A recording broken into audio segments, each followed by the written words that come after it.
সাকসেছ কিয় আমি তাৰ পাছত দৌৰি ফুৰোঁ। সাকসেছ শব্দটোৰ মায়া। মানুহৰ জীৱনত সাকসেছ শব্দটো একদম অদ্ভুত আৰু শক্তিশালী শব্দ। এইটো শুনিলেই যেন এক মধুৰ গন্ধ, এক সপোনৰ ছবি, এক উচ্চ শিখৰলৈকে যাবলৈ আমন্ত্ৰণ। কিন্তু সেয়া কিয়?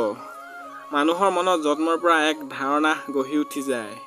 সফলতা মানে সুখ, সন্মান, ক্ষমতা আৰু প্ৰেম লাভ। আৰু এই ধাৰণাই আমাক দিনে দিনে বছৰে বছৰে নিজৰ জীৱনৰ অন্ত পৰ্যন্ত আগবাঢ়িবলৈ, অধিক পাবলৈ আৰু অধিক চাবলৈ বাধ্য কৰি ৰাখে। কিন্তু কেতিয়াবা আমি ভাবিছোঁনে এই দৌৰ ক'ত শেষ বিন্দু আছেনে নাই? শৈশৱৰ পৰা আৰম্ভ হোৱা প্ৰশিক্ষণ। আমাৰ সফলতাৰ দৌৰ শৈশৱতে আৰম্ভ হয়। পিতামাতাৰ আশা, পঢ়াত ভাল নম্বৰ আনিব লাগিব, পৰীক্ষাত প্ৰথম হ'ব লাগিব।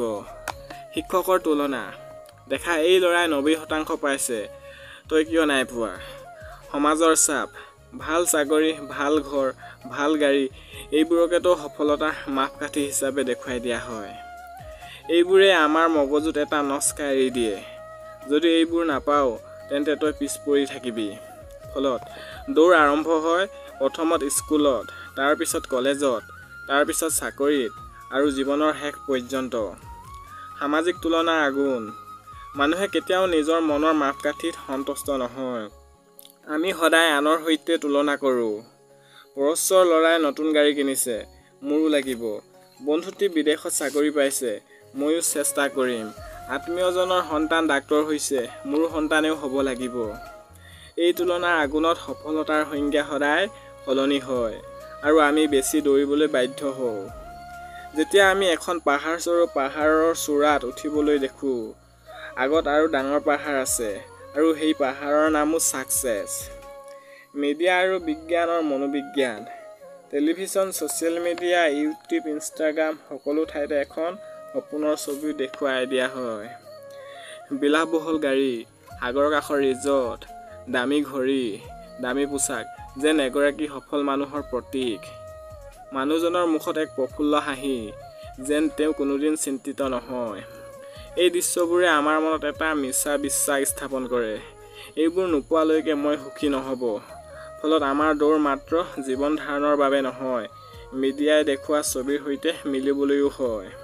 সফলতাৰ আচল অৰ্থ মানুহৰ ভুল ধাৰণা। যেতিয়া সাকসেছ শব্দটো আমি উচ্চাৰণ কৰোঁ, সৰ্বপ্ৰথম মানসিকতে ছবি ভাহি উঠে ধন সম্পত্তি, জনপ্ৰিয়তা, ক্ষমতা, নাম যশ। কিন্তু কি কাৰণে এইবোৰক আমি সফলতাৰ বুলি ধৰি লওঁ?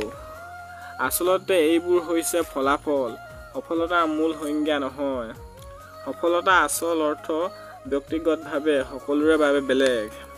এজনৰ বাবে সুখী পৰিয়াল, এজনৰ বাবে জীৱনৰ সৰলতা, এজনৰ বাবে নিজৰ প্ৰেমৰ কামটো কৰিবলৈ পাৰা।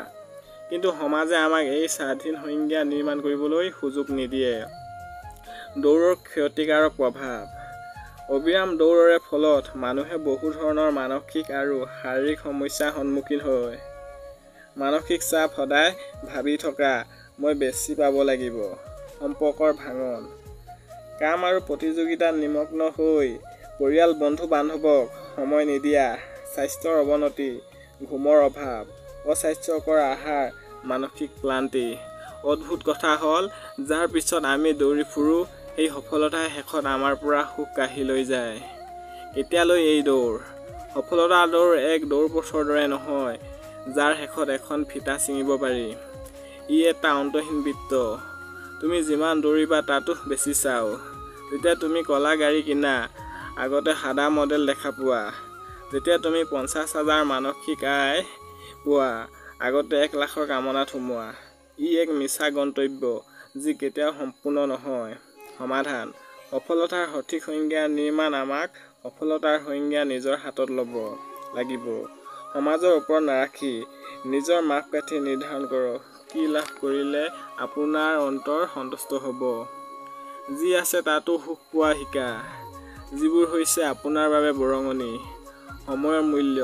ধন উপাৰ্জনৰ দৌৰত জীৱনৰ সৰ্বশ্ৰেষ্ঠ সম্পদ সময় নষ্ট নকৰিব। নিজৰ অন্তৰৰ শান্তি। সঁচাকৈয়ে সফলতা মানে মানসিক শান্তি আৰু সুখ। সাকসেছ শব্দটো এক যাদুৰ দৰে। ই মানুহক স্বপ্ন দেখুৱায়, অনুপ্ৰাণিত কৰে। কিন্তু সেই হাতে অশেষ দৌৰত দৌৰিব লাগে। কিন্তু লক্ষ্য ভুলি নোপোৱা সফলতা মানে আপোনাৰ হৃদয়ৰ শান্তি আনৰ তুলনা নহয়।